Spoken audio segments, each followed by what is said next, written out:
Hello, I'm Bernard Hickey from interest.co.nz and welcome to a special economic weather report brought to you in association with ASB. Today I'm going to show you what's happening to New Zealand's debt, particularly from its banks, so this takes away the government debt, as a percentage of GDP. This is national gross debt as a percentage of GDP. And you can see this is for the last 10 years or so, that through the late 90s into the early 2000s, it actually jumped up quite substantially, up over 100% of GDP. Then our GDP grew quite fast through 2000 to 2004, 5 or so. And we actually managed to tread water, so our debt to GDP didn't increase. Even though we were taking on quite a bit of debt, the GDP was growing just as fast. But it's the last 2 to 3 years, and in particular the last year, where we have a big problem. Everyone seems to think the crisis is over and that New Zealand's punching above its weight again and that overseas investors are all happy with what we're doing.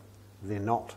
If you look at these figures, our national debt as a percentage of GDP has accelerated sharply in the last year. We are borrowing more now as a percentage of GDP than we ever have, even though we've been in recession. Now the recession obviously makes those numbers look worse and that our GDP isn't growing, but this is a real problem.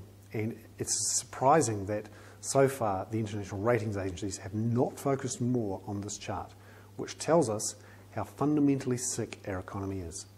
I'm Bernard Hickey. That was a special economic weather report brought to you in association with ASB.